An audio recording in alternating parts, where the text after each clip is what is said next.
Replacement surgeries, இந்த மூட்டு மாற்று அறுவை சிகிச்சை ஆப்ரேஷன் வந்து சில பேர் வந்து ஆப்ரேஷனுக்கு அப்புறம் வலி அதிகமாக இருக்குமோன்ட்டு பயமாக இருக்குது, ஆப்ரேஷன்லாம் என்னால் தாங்க முடியாது, என் உடம்புலாம் ஆப்ரேஷனுக்கு தாங்காது அப்படின்ற மாதிரி நினச்சிக்கிட்டு இப்போ இருக்க வலியோடு அந்த 2 முட்டையும் வலியோடு நடக்க முடியாமல் எங்கேயும் படி ஏற முடியாமல் ரொம்ப கஷ்டப்பட்டுட்ருக்காங்க.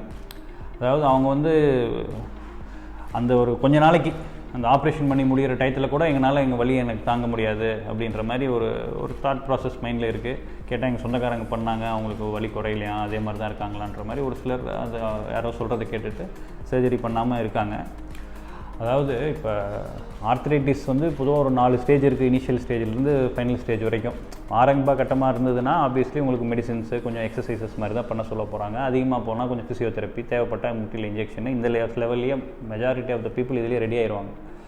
ஒரு சிலருக்கு மட்டும்தான் ரொம்ப எலும்பு ரொம்ப தேஞ்சு ரொம்ப உரசி வலி அதிகமாகி முட்டி வீங்கி கால் வளைஞ்சு, ஸோ அந்த மாதிரி அதிகமான ஸ்டேஜ் போகிறப்ப அவ்வளோ வலியை பொறுத்துக்கிட்டு வாழணும்னு அவசியம் கிடையாது.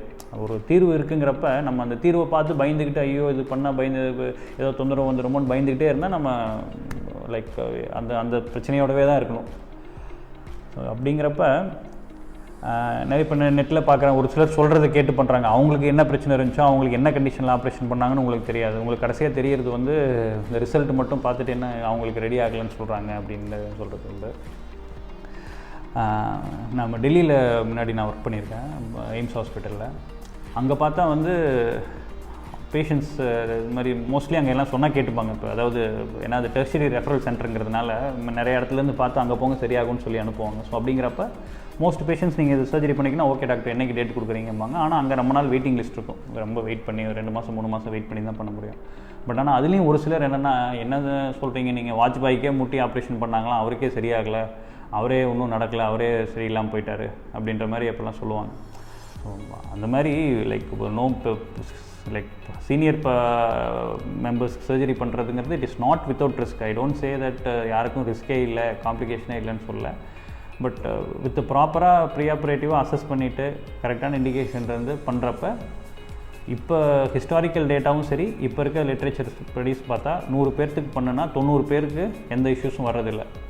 ஒரு 10 பேர்த்துக்கு தேர் நாட் லைக் அவங்களோட எக்ஸ்பெக்டேஷன் ஃபுல்ஃபில் ஆகாத மாதிரி இருக்குது. அதில் ஒருத்தர் 2 பேர்த்துக்கு தான் பெரிய காம்ப்ளிகேஷன்ஸ் வருது, இன்ஃபெக்ஷனோ இல்லை வந்து திருப்பி சர்ஜரி பண்ணுறதுக்கோ அந்த மாதிரி காம்ப்ளிகேஷன்ஸ் வருது. அந்த மாதிரி 100ல் ஒருத்தர் 2 பேராக இருந்துருவோமோன்னு பயந்துக்கிட்டே இருந்து அந்த பெனிஃபிட் எடுத்துக்காமல் இருந்தால் நம்ம தான் கஷ்டப்பட்டுருக்கணும்.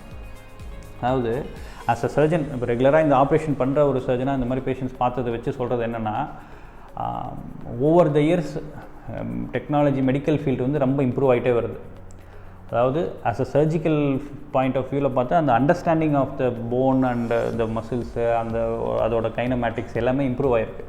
இப்போ பண்ணுற சர்ஜரிஸ்லாம் பார்த்திங்கன்னா முன்னாடி பண்ண சர்ஜரிஸோட அந்த இன்சிஷன் வந்து சின்னது, மசில்ஸ்லாம் அவ்வளோ ஸ்கின் மட்டும்தான் கட் பண்ணுறோம், மசில்ஸ் கூட கட் பண்ணாமல் மசில்ஸ் ரிட்ராக்ட் பண்ணிகிட்டே பண்ண முடியுது. அந்த எந்த ஆங்கிளில் வந்து டிவைஸ் ஃபிக்ஸ் பண்ணுறதுங்கிறதுலையும் நிறையா அட்வான்ஸ்மெண்ட்ஸ்லாம் வந்திருக்கு. கைனமேட்டிக் கைண்ட் ஆஃப் நீ ரீப்ளேஸ்மெண்ட்ஸ்லாம் வந்திருக்கு. ஸோ இந்த மாதிரி இம்ப்ரூவ்மெண்ட்ஸ்லாம் இருக்கிறதுனால என்னென்னா ஸோ பெட்டராக அவுட்கம்ஸ் கிடைக்குது.